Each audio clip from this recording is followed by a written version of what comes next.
Welcome back to We Know Scripted TV and We Know Silo, Season 2. My name is Mike Bloom, and we're back to a familiar site. Here we are in our home away from home in Silo 17. We're back at a 1.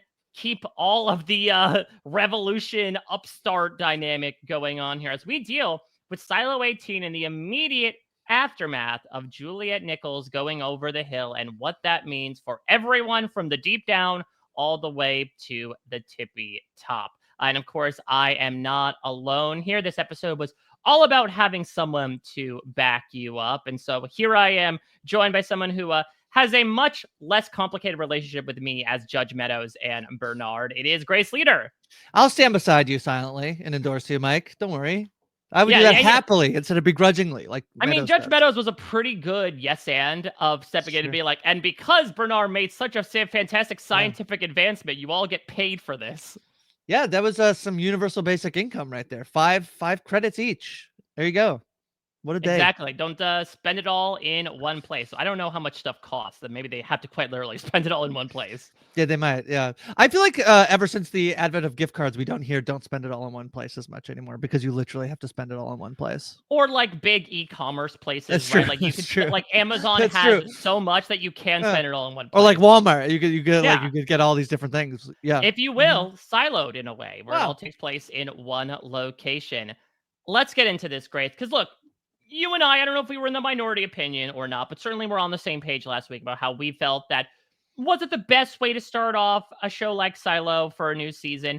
Maybe not necessarily on its own, but we got a reprieve from it. We got maybe what we expected initially with the season 2 premiere, which is checking in on all the crazy stuff that's going on in Silo 18 and the immediate reaction to what Juliette does and what she represents, perhaps, when it comes to people living on in her, for lack of a better term, shadow. I really, really enjoyed it. This is such an interesting opportunity as well because, Silo, I think, was initially billed as an ensemble show, but it didn't necessarily feel like that to me in season 1. And maybe it's because I felt a bit more fractured that you bring in people like Rashida Jones and David Oyelowo, who were like part of the main cast, but they only had specific times they were on screen. Same with Marnes and Johns. Otherwise, it very much still felt like a show that was about like Juliette, Bernard, a Walker a little bit, and Sims. Now, due to the absence of Juliette, we're seeing a lot more from a bunch of different characters. One of the primary examples in this episode being Judge Meadows, a person that we had heard so much about, got to see, I think, in one, maybe 2 episodes of season 1, and not only plays an important role in this episode, but it seems like in many episodes to come. So it was really exciting for me, Grace, not only to return to this environment and to take the temperature on what's going on in the silo, but then also possibly see this as a gateway to getting to see a lot more of these other characters interact and react in Juliette's absence. Yeah, I mean, we kind of talked that we expected based on the next time on that this would be basically a like Juliette absent episode, and that we had these 2 things happening. And once I will say, shout out to Nick who messaged me and said, "Don't worry, you were right. The episode was boring. You don't have to feel bad about that," which I very much appreciate. Thanks, Nick. But this one I thought this was very entertaining. This was very good. And yeah, Meadows is a character who definitely is in season 1, but isn't really in season 1. If that makes sense. And I feel like we have a lot more. And I also, what I really, really liked is I like a story that feels very rich. And I feel like a lot of shows, the shows that I watch that I like, I don't tend to come back to, is I think that showrunners have to balance how much can you put into a show and make it complex without it feeling like there's too much going on and too much happening. I thought that this episode balanced that very well, where you have like the new deputy arresting like Walker, like that whole thing happening, Walker being the one to literally hoses everyone down to be like, enough, no, like if you do this right now you will die, which like, yeah. And then like this whole thing, you have the I thought that the speech from Bernard is a really clever one of like, you can't say what you can't, I can't do a magic trick. I can't say you didn't see the thing you saw, but I can try to, it's a math equation. I can try to outmaneuver it. And so that then with Meadows, who has this extra little bit at the end, the very last line of the episode is like, I would like some tape, please. I would like to leave. I want my freedom. Yeah, I want to go outside, I believe, is the last line of the That's right. episode. So I feel like on both sides of this, like what feels like an inevitable conflict, there is an ecosystem within both of those that is very interesting to me. And so I thought this was a very good follow-up episode to the premiere. All right, well, let's, I think, talk about this episode from two different perspectives, to your point, the top and the bottom. Where would you like to start here? Because to your point, both very invigorating in different ways. I think that probably we should start from the bottom. We'll end, I think, where the episode chooses to end. I think it was a very strong cliffhanger, but I think there's quite a bit to dive into and more maybe mystery there than the folks who are on the bottom who are trying to figure out what to do in the aftermath of Juliette leaving and going over the hill. Yeah, so let's go deep down into the deep down here. And we talked about this last week of like, okay, we got a lot of Shirley origin story going on. What could this mean? And it means that basically Shirley's the new Juliette here. I mean, to the point where when the raider comes up to her and asks her what her name is, Spartacus style, she says her name is Juliette Nichols. And it really does seem like Shirley is kind of picking up where Juliette left off in her pursuit of truth as it's carved on the back of the sheriff's badge, and for her immediately clocking what happened. Obviously there's a lot to do from a mechanical perspective because, as Knox says, Juliette is one of their own. But you have these interestingly contested forces happening even within mechanical proper, where Knox, who's a little bit of like an enigma of a character. Like, we saw him a bit in the beginning of the series when we were introduced to Mechanical. Then he kind of disappears and then shows up in the season finale when it's revealed that he's the one that turns Juliette in when she escapes down to Mechanical because, like, they knew where she was. They were going to come for us regardless. He ends up taking on this role that, even though Walker has the hose, is trying to be the water to the spark of rebellion, right? It's like, listen, they think we're dumb animals down here, so we're going to prove we're not and just keep doing our jobs. And so he is very much about, I think, maintaining the status quo and is looked at as the figurehead in Mechanical, perhaps in Juliette's stead. We'll talk about maybe how that might curtail a bit to this random scene that he has with this new character in Mechanical who's in a wheelchair. But what did you think about kind of thrusting this guy Knox into the spotlight here? Yeah, I mean, Knox I feel like he's pretty present in season 1 and kind of is the person who has the most sort of, if anybody has authority over Juliette, I mean, she has this like relationship with Walker. Obviously, that's super important. That is such a maternal aspect to that thing. Even if you're not familiar in the book, audience listeners, that Walker is gender swapped in the show from the book, and they really just said like, we really just wanted her to have like a mother figure, and then we got lucky that like when we did that, it opened up the opportunity to cast Harriet Walters. So you have okay, but Knox is like Juliette's boss basically, and so but this give and take that they have in terms of, most notably in the episode where they turn off the generator, right, and they're going to fix it. There's a lot of conflict about like, is Juliette doing the right thing? And ultimately, like in that episode, Juliette sort of proves out to be right, which is what you need for the story, where she's eventually going to go and be like, I'm going to leave and be the only person ever who's climbed over the hill. But reestablishing that like Knox is kind of the boss down here, in a way that like, it's very funny when you have Walker too. Not funny is the wrong word, but Walker does have like an authority thing. But this is the first time Walker has been like outside of her room, outside of her like apartment unit in forever. And so what I really love about this episode is the way that the show puts in pieces of information or has characters that are moving towards the same end goal, which for me in this situation, I really like the way that like the tape, like Bernard's like, we discovered new tape. And then immediately, like Shirley's like, no, you didn't. Like you've always had this tape. And then trying to navigate around that, because it was like, Bernard was like, ooh, nice move, Bernard. And I was like, ooh, nice move, Shirley. Like, to be fair, Shirley was way, way, way down there. So I think the heckling would not have reflected back, like 100 stories up to him. 100%, but I just like, it's like a tennis match, right? Of like, it's like serve, and then they basically like, they're gonna arrest her, and Knox is the one being like, no, like I need Shirley to be downstairs. So that information, and then this other thing of like, we're primed for rebellion. It is just like, when is the right moment to do that? When, if we take our shot and miss, this is potentially like catastrophic. And that's what I feel like. It's funny because both Knox and Walker, I think, are like in that boat of like, Yeah. let's not rush into this thing. But I don't even think that they're wanting to move in the exact same direction. It's so interesting, yeah, how pragmatic both of them are. Because even looking at Walker from the beginning of this episode to the end, where again she turns the hose onto all of them, like she's in that one SNL skit with Yeah. Liev Schreiber, where Yeah. she is maybe a little bit fatalistic, or at least she's coming across as it in the beginning, basically being like, Juliette did this thing, but she's dead. There's only so much air in this chute. It's almost like she's trying to like almost delude herself into believing that, because maybe the idea of her being alive is like putting too much hope in the situation, or like feels too unrealistic, feels too much like she's older, so of course she might have this more like, this is the way it's been and the way it potentially always can be. And if we're actually not careful, it might not work out that way. So I think that makes sense.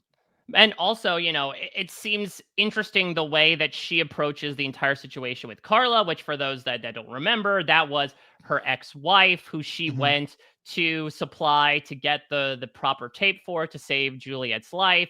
And then when they're like in a cell together, they're basically like fighting over who's going to take the fall for it. Like they were truly ready to have this be the end of it. I think Walker knew very well what she was doing in putting that tape in, that like if there was something for her to stand on, would she rather just kind of waste away staying in her room the entire time? Or was she going to step out into the sunlight, as Juliette quite literally did, and have an impact on things, even if it came at the cost of her own life? And she chose to be brave in that moment. So maybe it is the idea that like she's given this second lease, that she made all these moves with the expectation that it would kind of be the sacrifice play, only to find out that like Bernard ends up covering for her, that she ends up going down to these like weird tunnels where Shirley is holding her upstart rebellion meetings, and she kind of dresses them down a little bit. She's like, yeah, you youngins got some fun, fancy ideas. Like, I get it. You want to know the truth, and you hope that enough people want to know the truth that you can make a big surge upstairs. But like, I saw the beginning of the season 2 premiere, people. Like, they can open fire on you. It comes at the cost of a lot of different things. So think about the move that you're making before you move forward with it. But what should be noted is it's not the complete cold bucket of water that it was shown at the beginning of the episode, as Walker seems like she does want to go along with it. She is able to admit out loud alongside Shirley that she is one of these JL believers, that Juliette lives. And so there is something to fight for, that if she is this representation of what could be, of what exists outside the silo, of what they've been lied to and deluded from for their entire lives up to this point, then that means there is something to fight for. Yeah, it is kind of interesting that Walker is sort of espousing this like, well, she's probably not even alive, when she is the one who like gets the tape, and then is almost the one who's the most cautious about like, okay, what this means next. Like the fact that it actually worked. And again, I think it is because Walker's older, that there is a little bit of like, it takes a little longer for her to come around to the idea that like, okay, it might have actually worked. She might have lived. And also, like, what does that mean for us here? And what I like is I don't think the Flame Keepers, which is a show creation, but is like nobody is who's around. Gloria is the one person who is like still around, who's but what's interesting is, will she get involved, or would she be a person that would be like, hey, take it from me, here's a cautionary tale about starting a rebellion. It's something that you might actually regret. It's really tough to put that toothpaste back in the tube. That I think in theory, in practicality, this idea of rah, rah, rah, let's all get together. If there's enough of us, we can overthrow the government and make our way out of the silo is great. But you and I talked about this last week, right? It is this bittersweet element that we know about that makes this also ironic, is like, these people are now making this big push for, we will not be lied to. It's very clear you can inhabit outside of the silo, when that's not the case. When it is arid and inhospitable out there and will kill you instantly. So and it's interesting, as we'll talk about it from the Bernard perspective, that like the fear that he is fighting against, at least from my perspective, is not necessarily, oh no, it comes at the cost of me and my own power. It's more so him not wanting to wind up the way Silo 17 did, in a world where this entire structure they've built gets blown wide open like an airlock. Yeah, it's so funny because I actually think the more we sort of think about Bernard and what he's doing, which we get into, but it is this idea that like I don't agree with the methods of doing it, but I can kind of understand why there seemingly are these like fascist rules in place, because it's just a fundamental thing of like, if we try something stupid, we're all gonna die. Instead of like what I would say is like, this is the freedom of choice that people could have to choose whether or not to go to the silo. And if everyone had the information, I don't think that they would just willingly leave the silo. And actually, they might start to invent technology that lets them leave the silo safely. But alas, like We've Bernard is got not the willing. tape. Yeah, but alas, Bernard is not willing to do that. But the Flamekeepers, I brought them up because I think the metaphor is like is very good in terms of exactly what I think both like Harriet and Knox to a degree are the most sort of worried about, which is like, just to put into Survivor terms, it's just like a fire making challenge where if you could put a bunch of stuff on the thing, but if you don't have like a good enough, you don't have you don't build a good enough foundation, which I know is another Apple TV show, but if you don't build enough, then it just will burn out immediately and then it's gone and you're not able to do anything. And so it actually takes like keeping a fire going. If you've ever been camping and trying to keep that fire going on that, like, it takes like meticulous work. It takes a long time to like be able to like keep it going where it's actually sustainable, where you actually can keep that flame alive. And so I really like this dynamic of the people who are young. They do feel younger, right? Or the group who are like, no, we are not waiting. And then the people who have been around a little bit longer, who are a little bit older and have a little bit more authority are like, I'm not saying we are not going to ever do that, but we need to be very cautious about how we do that, because you are playing with basically not enough information. We don't, to the point that like is reinforced, I think, with Walker, that like, I don't even know if Juliette lived. And I think maybe she did, but I actually don't even know that for sure. Well, the thing is that, from Walker's perspective, I think she knew that she was like, gave Juliette enough tape. She clearly didn't know about the existence of multiple silos. So, like, I No. don't think she could have assumed, yes, and she'll go over the hill and have enough to get into the other silo that I know is definitely over there amongst the mass graves. So, like, I think from her perspective, she just thought that Juliette just kind of like walked out and like never returned again. But I think you bring up such a salient point, and it really is one of the like undercurrent thrumming themes of Silo is this idea of generations. One of the big images that plays out over the title sequence is an apple falling from a tree, and not very far, and amongst a bunch of like rotted apples sort of like around it, adorning it. And so it becomes this conversation about like, what does one generation pass down to another systemically, emotionally, mentally, etc. We even get like a smidge of it. And again, this interesting scene where Knox checks in with, I believe, a new character, who is this guy in Mechanical who's in a wheelchair, and he tells him like, "You're your old man's son."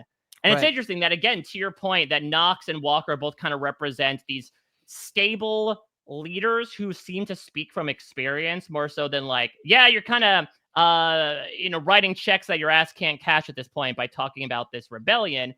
But Knox himself might also be dealing with like living in his father's shadow from a certain perspective. So this scene, I will just make a quick note of it. Knox walks up to this guy and asks two things of him. The first one is, if anyone comes to make him weapons, don't. And we don't hear the second one. Grace, I think it is fair to say, in my opinion, the second ask is, but make me a weapon. Yeah, 100%. I think 100%. I really like this. There was a lot told with like very little of like this thing of you're a lot like your father. Knox kind of pushing back on that, and then this other guy, I feel like we should have his name. I'll try to pull it up here, but him basically saying like, hey, if it wasn't for your dad, I probably am not alive. And it's just like this very interesting thing of like, that feels like what Knox is saying is like, that tells us a lot about his dad, maybe not specifically, but generally of like, sounds like Knox, maybe butted heads with his father, maybe is so similar to his father. Maybe that happens a lot, where so similar that they do not get along because of that. But deep down, I think we think that Knox is a pretty good guy. And that's what this man is telling him his father was, that he cared for him in some way. So I really like that. I thought there was a lot there, and it creates a fascinating, you get so much information about both of these characters just from that one interaction. And then, yes, obviously he seems mostly there to be this very fun wrench in the works of like, he can make weapons, don't make weapons for anybody else. Probably Knox would like a weapon. I mean, No. I imagine everyone down there is a wrench in the works, considering That's that they right. work in mechanical. Yeah, it's Yeah, not such a bad thing in mechanical to throw a wrench in the works. yeah, that's the entire problem to begin with. I mean, what I do find interesting as well is that after, the entire brouhaha with the raider coming in, nearly arresting Shirley, Knox does get her out safely, but then he asks the little dude Cooper to shadow her, which is Right. basically what Bernard tells Sims in the very beginning of the episode, right? So Right. it'll be really interesting to track moving forward the parallel storylines of the top and the bottom of the silo, because I mean, as is talked about at the beginning of the silo, the bottom of the silo is largely ignored. As Knox talks about, they're treated like animals. They're basically just relied on as more of a constant than a group of people of like, well, they keep the lights on, and so I don't need to necessarily worry about that as I go about my day. So they form their own sort of segregated society down there that comes with its own hierarchy. And so it'll be really interesting moving forward to see if Knox is in the Bernard role and right now he's trying to keep a hold on things. Could there be an own sort of mini rebellion happening before the rebellion proper, where they turn against someone like Knox? And in that case, is he preemptively arming himself to possibly handle a stampede of his own people trying to mow through him to get to the upper levels? I did find that this is George Robinson, who is playing Mark Chambers in the show. Ooh. He is an individual who does use a wheelchair. People might know him from being Isaac in Sex Education. He's in 22 episodes of that show. They cast a lot of British people on this show, I was noticing. I noticed something in the credits one time. I think I was watching the first episode, and there is both a US and a UK casting department. And then I was trying to, in my head, because before I watch it, then I was like, are we going to get, is there different groups where they would film? Yeah, maybe Silo 17. Everyone's British in Silo 17. But I feel like it was like, I don't think so. It seems like most of the stuff is shot in the silo, but yes, they do hire a lot of, this is pretty far in the future. And now I'm immediately thinking about how accents evolve. Post Wizard of Oz. Yeah. So, anyway, this is Mark. But to go back to Knox, I really do like this. And I think to your earlier point about the show being billed as an ensemble, and really, I feel like for me, if I'm telling people about the show, I'm like, this is the Rebecca Ferguson show, kind of, and with a little bit of Tim Robbins and Harriet Walter. That's, to me, those are the stars of the show.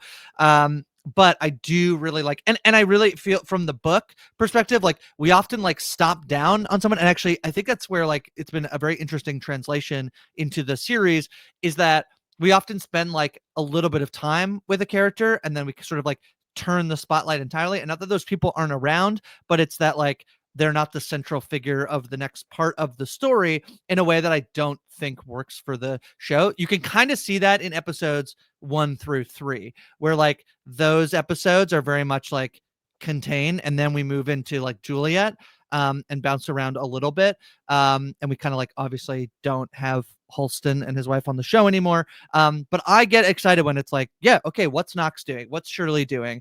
All of these different characters that I think are well worth exploring on this show. So yeah, talk to me about Shirley here. What do you think about her role as stepping up and, again, trying to lead this community sort of on Juliette's behalf? Does this track for you, or was this a character we didn't really know much about until this beat came around?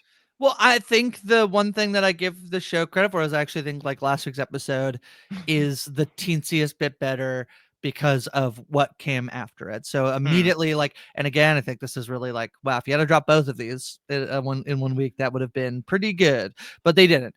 But you can see where last week, this ingenuity from Juliette, actually, I think a big thing from last week's episode is there's this thing of the toy. And I thought kind of the toy, it's so silly, but I guess it, it does say something about Juliette. Not only that she's what about this thing? And they're like Walker won't want that. It's Yeah. not worth anything else. Get rid of it. She fixes it. She comes back. And there's almost like a little bit of like Juliette doesn't say no. Like this is a new, like, I'm going to figure, and a little cheeky in a way that I think like is a then some character traits that Shirley is very much like the mentor in that situation, even though that mostly becomes like Walker. But at least for that then moving into this episode, you can see where like Shirley could have authority, but also took a lot from Juliette. And it's the fact specifically that it's Juliette who leaves that is inspiring Shirley to make a stand. And so I do actually quite like it.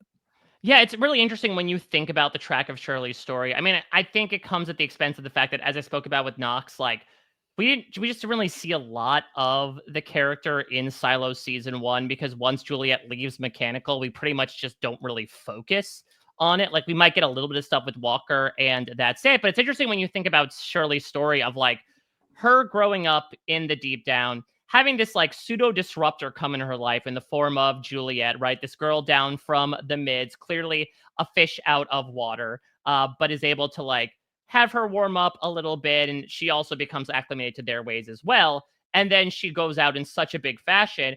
And also the fact that Shirley ends up being like surreptitiously complicit in this as well, that Shirley immediately clocks, for those that don't remember, Juliette, when Walker is able to get the good tape for Juliette, she sends Shirley with like, a box of foods that she loves and the note that says that before Juliette is sent out. And so Shirley, whether she meant to or not, is roped into all of this. And I think maybe it's just that the reaction her character had surprised me, just because I didn't remember knowing much about her prior to this episode and last episode.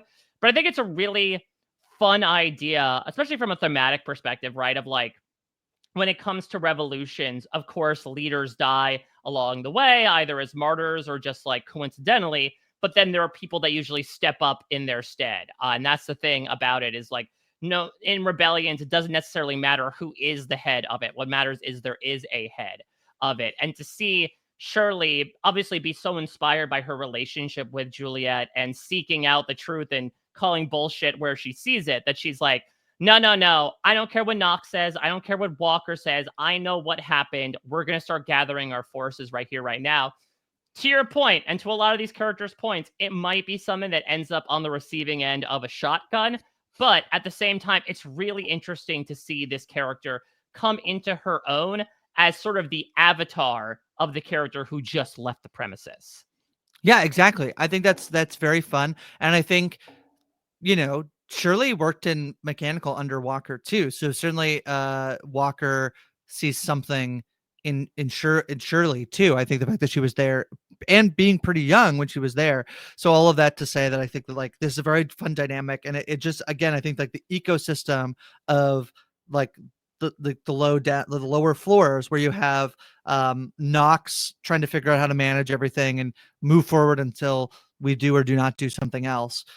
Shirley really trying to like light the fire. And then this scene, the show doesn't often have a ton of comic relief. It's pretty serious in tone mostly. I actually think like Walker sometimes actually gives the most character relief for comic relief. And there's definitely this moment where Cooper follows group and he's like, I'm ready. Like, how'd you get down here? He's like, I just followed you guys. And then immediately Walker shows up behind Cooper. He's like, how'd you get here? He's like, I just followed Cooper. It was very, very funny, I thought, in terms of like the not so secret underground meeting. But I love the dynamic here between all the characters, but specifically I'm very happy that we're getting more of Shirley actually. All right, well, let us follow these characters all the way up the circular flight of stairs. Let's go to the tippy top here and let's talk about not only one of the most interesting characters of this episode, but I would say of the show, and I think might be my favorite. I really go back and forth, Grace, depending on the day. And you talk about like who's bringing the comic relief. Tim Robbins Bernard certainly does. He's very dry, and especially the way that he approaches, even the most high stakes situations from a very academic perspective is very fun. But again, what I think is so interesting, and maybe it's because of my like of the character colors this a little bit, is from my perspective, as Bernard stares awestruck at not Juliette going over the hill, but specifically having the GoPro footage, the dash cam footage of Juliette seeing the mass grave in Silo 17. And he opens up the order. Episode 2 is called Order, which works in so many ways. And it says, in the event of a failed cleaning, prepare for war. And look, this character is the villain of Silo. He had that big mask off moment in the cornfield that Sims is going to obfuscate in this episode with this statement. Like, yes, he is the big bad. He got Johns killed by trying to kill Marnes. Like, that is a fact. But he is one of these villains where, especially in this episode, Grace, you can tell he wants to prevent doomsday from happening. This is not necessarily what we may have thought of him just loving power and wanting to like exact complete control over the silo. He might want that, but it's for a reason that he feels is necessary to the life and death of the silo, which is he does not want to wind up like that pile of bodies. Yeah, and that's like perfectly reasonable. I think it's a very like unreasonable way to make sure that that doesn't happen. But he is also technically he's complicit in limiting the freedom of these people who live there, maybe for the right reasons, but through the wrong means. What I also love about this side was I loved we kind of got like Shirley's breakout moment in terms of her like big appearance. I do feel like this is like some of the best this is the most like Judge Meadows we've gotten so far. And what I really liked about that dynamic is the end of the episode being like, you and I are going to be in this together, but actually I want the exact same thing the rebellion wants, but I actually don't think I probably get it if I let the rebellion happen. I think we probably all, like you are worried about, I think we all die. But this like, and it's like, this to me is actually maybe one of the most evil things I think I've seen on the show is the line at the end of the episode, because essentially what Meadows is saying is like, I'll suppress the rebellion with you, but only if I am able to get freedom. This is basically the rich are going to move to Mars. This is like, I'm not going to Mars. Elon Musk might end up on Mars. Jeff Bezos might end up on Mars. I am not. And that's sort of like, I think to me, like that's pretty evil from Judge Meadows of like, being like, I'll do it. I just get to go out in a suit once we're done. It's like, let's really take a deep dive into this character. Take a long drink as she pours them down the drain, because up to this point, it's really interesting, the meta almost that they talk about in this episode, that she has largely been presented as a figurehead, right? That Billings came from judicial, that Sims technically works in judicial, I believe. And so like we've heard about Judge Meadows a lot. When we saw her, she seemed so resigned, so, lax about everything, and namely very drunk, that she has like basically drank herself into a stupor where she doesn't really care about anything that's happening. It all plays out in front of her, and she is just more so used as, kind of the figurehead that is carrying down these orders, even if she is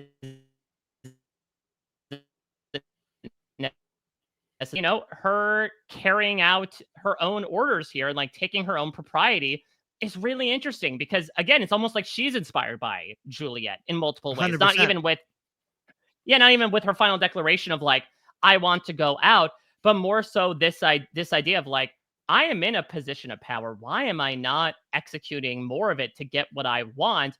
And especially finding out about her shared history with Bernard. This is something we did not know beforehand, because of course, and we get a firm reminder of it in this episode. There is this awkward thing where Sims basically keeps asking for a promotion and Bernard keeps turning him down. You're the assistant to the regional manager. But it turns out that Bernard did have a shadow once upon a time, and it was Judge Meadows. And it seems to be what I was reading between the lines was that like maybe Meadows felt what Bernard was doing in IT was not necessarily her speed, whether it was, again, trying to exact so much control behind the scenes, and she would much rather kind of sit back and sip her screwdriver and let other people do that dirty work. But while it led to this fundamental break between them, again, that apple does not fall too far from the tree, as we see at the very end of this episode. Yeah, I think that what's in here is also, Bernard, I don't think he necessarily might have like a drinking problem, but he does like make the joke when he takes over as mayor. He's like, I'm going to drink all the alcohol before it's gone. And I do feel like there is a link there between those two being connected, and whether or not like one person ends up doing it because Bernard is more okay with what he's doing, but they both are kind of like doing the thing of like, drink if I just drink, maybe I won't think about what I'm doing. And Right. even sober, Bernard is willing to like do it. And clearly now Meadows is as well. But I do think the difference is that, again, this like the insight into Bernard's motivations, I think, are not inherently like evil for evil's sake. It is a survival instinct that he has, that I think that Meadows has probably thought it was the same, in terms of like, if we don't assert this level of control, then we will all die. But I think that the new piece of information that Meadows has is like, oh, but they're like, everything but this is where I think the twist, and when I like really think Silo is working the best, is I think a sci-fi series from 50 years ago, 30 years ago, the twist is it actually is beautiful and lush outside, and they're keeping people in for no reason. It's the twist on the twist of like, no, it is as bad as they say it is like the thing that I think makes this so unique. And so if you think about like, now Meadows has this extra piece of information of like, but wait, there actually might be a way to like get from one silo to the other, and we could actually all be working together to figure out what's going on, but somebody is blocking that from happening and not letting that happening. And she still is like, okay, we can't let everybody know about this, but we can certainly let me know about this, because for me now, it's like, maybe too, it's like there was potentially a ceiling to the level of power you could gain within the silo. Now that's maybe not true with new information of like, what is out there and what could my life be like, and could it be better than drinking all day, which is I think where Meadows is. And I think that is a fascinating place to set ourselves forward in the show. Well, especially because such a judicious figure, quite literally, Right. Your Honor, it seems like she is interacting a lot of this episode out of pure emotion, right? Like, one of the reasons why she ends up going and standing behind Bernard is she brings up the Wizard of Oz. Of course, is she part of this, like, multi-million-dollar marketing scheme with Wicked, Grace? Is this a part of it? Did Silo cross advertise here? Yeah, I heard Judge Meadows, she was the one, she just bought the domain www.wicked.com, I believe, as well. So she's a part of this whole thing. Yeah, damn it. But yeah, she talks about herself being the titular Wizard of Oz. Don't Google www.wicked.com. Actually, just as I'm saying it out loud. And the whole thing is that it's bad, and don't actually Google that. I hope no. Listen, wickedmovie.com you could do, not wicked.com. Don't do that. Yeah. I mean, unless you're in for a very different time. True. If you know what that is and you want to go for it, live your life. But no. Exactly. We're not here to ban anything. We're not as fascistic. I just didn't want to say wicked.com and then have people Google and be like, what the hell, Grace? I just needed to protect myself. This is kind of a shorthand way to put it in. I personally was seeing a bit of chemistry between them. So I actually thought that I read it. I actually thought that when it was like, we have a past I definitely I think we might find that they were actually like, I don't think that's like it is subtext, I guess, because it isn't explicitly said, but I do think that that's what they're saying, is that there might have been a reason why Bernard picked Meadows to be his shadow. So yeah, that was my read. Well, it's interesting because I'm realizing more and more that Bernard kind of reminds me of Benjamin Linus in a way, of like, because the way that Bernard is fighting so much to not have people go outside reminds me of, like, spoilers for Lost, the end of season 3, when Jack's about to make the phone call on the satellite phone and Ben's like, no, you can't get other people to come to the island. And he like turns out to be pretty much right in that, like, what these people come and are planning to do, where it's like the worst person in the world made the best point, whatever that Onion headline is. And so, but yeah, I was definitely seeing some, like, I couldn't tell if it was warmth because Bernard is such an awkward character, or like genuine romanticism between the two of them. But regardless, it's a very different Bernard. I mean, even starting this episode, and as Meadows will point out, like, we have not seen genuine fear on this man's face. There was certainly concern when Juliette went over the hill. And again, even from Bernard's perspective, his worst case scenario is still incredibly pragmatic. He says, I'm not afraid of what I imagine. I'm afraid of what I saw, that he got to see the worst case scenario happen. And so he is going to try to do anything he can to prevent that from happening. And that includes doing something that Bernard perhaps ordinarily would not be good at, which is playing politics and coming up with a bit of a running of the propaganda machine, as much as he is not mechanical here. Give me your reaction, Grace, to Bernard's big speech, the State of the Union that he gives to the silo.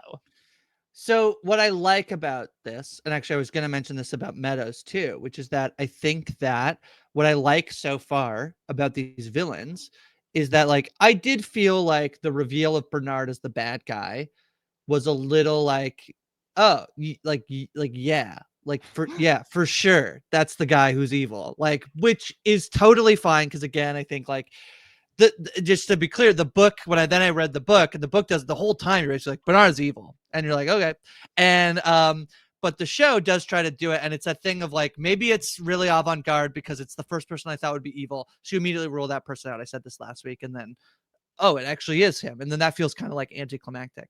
What I like about him so far, in now that we're like, since he's become full-on bad guy, is he's not dumb, and he doesn't actually feel, like you've been saying, he doesn't feel like evil for evil's sake.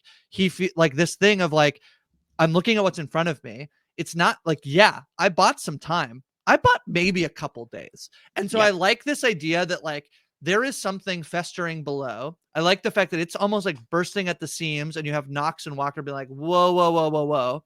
But at that same time, like, Bernard knows something is fest. Like, it's not like he can just be like, well, we solved it all with my really cool speech. And the thing I like about the two of them in particular is that they, I think, are very engaging characters, but I think you can see where each of them are going to have a problem that they have to overcome themselves. So Bernard, I think, is the fact that he is pretty, like, blatantly, like, I think, like, not a good dude, in the way that, like, he is not somebody who maybe as a politician is going to be the most effective politician, especially as somebody who is maybe trying to suppress a rebellion. Meadows, I think, on the other hand, has just dumped out all of her liquor, and she has had a drinking problem. So potentially a problem on the horizon for Meadows as she is trying to be sober, which I hope she can do, but it does feel like that's her. So I like that they eat, just again, I keep going back to ecosystem, but I just feel like it's really full and rich in terms of the way that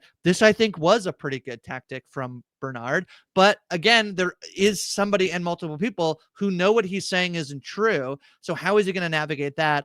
All with one added component, Mike, which is the character we have not talked about from this episode yet, which is Sims, who is very unhappy at the idea of not getting more power. He does seem somebody like most power for power's sake in the show, which could also be wrong as well. But that's another problem I think Bernard's going to have to deal with, is the fact that he is continually denying Sims the opportunity to shadow him. Yeah, we'll talk. I want to talk about that in a second. Just going back to the speech, I mean, it was totally unexpected and such a great pivot, because remember, like, track Bernard's character. Bernard is the head of IT, which was all about working behind the scenes and 100%. making sure that nobody knew that he was the one that was actually pulling the puppet strings. Now, for the first time, he's standing out in front of that puppet stage. They're not allowed to have puppets. I guess they do. Have they had puppets? I can't remember. No, I'm thinking of a different thing I watched. No, they don't have no relics. Puppets are a relic, Mike. Yeah, finger puppets are a relic. That's right. Pez dispenser, basically. You can use them as little puppets, like in Seinfeld. But so Bernard, it was a big question mark as to, like, okay, what would this character do when trying to give this big rousing speech? And he turns in, like, a very oppositional performance to what we expected Bernard at this point, who is cold, who is impersonal, who is, again, a little awkward, does not go by social niceties. And he delivers this, like, rousing motivational speech of, like, it was me with the tape because it was an experiment, because we're getting out of this silo and we're going to explore the world. But he still is able to plan things behind the scenes like he normally does, considering we find out later about the paid crisis actors, Grace, the hired hecklers, to stand in there and sort of serve as the straw man, to be like, now I know what you might be thinking. Yes, Juliette Nichols is not alive at the moment. And the way that Juliette is used as a prop by multiple characters throughout the silo is very fun as propaganda. Well. Obviously, yeah, we have the JL and what that represents, and obviously how Shirley is able to utilize it. It's kind of like, what would Juliette do? Here, from Bernard's perspective, he's using her to promote his own agenda, which is like, don't worry, I'm actually now in a new phase of exploring outside of the silo. And as he points out later, it really is, it's the perfect Hail Mary for the moment, right? To, like, get you out of the second quarter into halftime, to get like a little bit of a score going on, because now if there is any sort of upstart people that are going to say like, no, no, no, what argument are they going to say? Oh, he actually doesn't want you to leave the silo. He's been sabotaging the tape up to this point. Like, that's a very tough argument to fall on, considering that the de facto leader just made a huge leap forward in declaring that this was all his idea and this is the next big thing that he wants to do. Like, if the rebellion is pushing to go outside and Bernard is saying eventually he wants them all to go outside, then is there really a rebellion to begin with, considering they quote unquote want the same thing? No, it's very good. I think this is very good writing. It's a very compelling and interesting story. And Mike, I don't know if you would do the same thing I have, which I listen to a lot of news podcasts in the morning, and I feel like about 66% of them are like, here's the ways in which democracy might be eroded in the next 4 years. I don't know if that has come across your I don't need to timeline. listen to it, Grace. I think it's a fairly lived-in experience for me, safe to say. As a Canadian, I have over there in it. Silo 17, or I guess we might be Silo 17 soon. Yeah. But there is this thing. There was a podcast I was listening to yesterday on a drive that was like, it's really hard to tell in a lot of places. So like Hungary is a really good example of Viktor Orban. It's really hard to tell from one day to the next day when you no longer live in basically like a true democracy. And even it's boiling the frog slowly. 100%. Even you could argue Canada and America don't probably live in the truest democracies in the world. But this idea that because it actually it happens in ways that don't often really affect individual people and individual moments, and it's not until you have to deal with the result of what has been happening for maybe a year, 2 years, 5 years, that then you're like, oh, this is actually bad, but I wasn't able to do anything up until this point. And I really do feel like this is very effective storytelling for a like dystopian futuristic world of like everybody lives in silos. This is the way that Bernard is going to implement and enact power in order to, maintain status quo. And it's really interesting for me in the way that this is not, to me, this feels like exactly what he said. I bought 2 days maybe. And that to me is really fun place to live in the show, because it's like now he might have created like 2 more problems that he then will have to figure out how to solve. But I also kind of feel like, I don't know, he just kind of proved like maybe he can solve them. Maybe he'll know how to do it. Especially now that he potentially has judicial more in his pocket than he did before, on top of the fact that he controls IT and he's the mayor. So I think that to me, this was very, very fun is the wrong word, but I'll keep using it until I can figure out a better way to describe when I'm like, this show is so dark and awful, and but I love it, which is this response to the tape thing. And exactly your point, like what is their counter argument? What is the rebellion's counter argument to like, they've had the tape all along. They're like, they actually don't want us to go outside. Like that battle that we're leading up to is very, very fun in a way that, again, I was very critical of episode 1 and maybe even held back because I was feeling bad about that. But now I'm like, no, if this is what the show can do, why didn't you do it in episode 1? So I've really enjoyed episode 2. I think we're like set up really well for a very fun season here. Yeah, I am actually interested in retrospect. What if they had made this episode 1? And so I think that would have been really good. Yeah, because I think that episode 1 is all about what Juliette left behind and this kind of up in the air idea of, is she alive? Is she dead? Doesn't matter. And what does that represent? And then we could get the follow-up in episode 2. Now it's tough because, to your point, the show is largely billed as like a Rebecca Ferguson vehicle, and to not have her at all in the first episode would certainly be a risky choice. But you know what the problem with that is, Mike? Do you know why the like existential crisis that they can't do that for? And it's I'll mostly credit Kevin Mahadeo for really being the driver of like, don't watch trailers, don't look at the marketing, because if you don't do that, the storytelling is so much more fun to be like, we don't know if she lived, and like we know she did because we're like, they didn't cast Rebecca Ferguson to be dead in the show. No, I don't know. They did that with Rashida Jones and David Oyelowo. Yeah. So like maybe, I don't know, maybe we could have lived in that world for a week where it's like, are we not getting? And then by the time episode 2 was like, oh, okay, we're here, and then she got it, and then we got back-to-back episodes of like her and Steve Zahn potentially. So there is a world where the reason they probably felt like they couldn't do that, one of them might have been that they were told like, we're going to release 2 episodes at once, and maybe they structure in the way that they most liked. But there's the other version where they swap them, but they can't do that because the marketing has to be like Juliette walking off the thing and hearing the words of George of like, what if everything they ever told you was a lie? So, yeah. I will say also, to your earlier point, what I love about this ending is, yeah, even someone like Bernard can't bask in the glow of him pulling off this big con, of him basically feeling like, almost from a mechanical perspective, okay, we kind of put a band-aid on it, but like the pipe's eventually gonna burst until we replace it. So this is not a long-term solution whatsoever. There's only so much runway that I have, which again makes things very exciting because it's not going to be that like Bernard the villain is going to now succeed in everything that he does. This is a stopgap solution.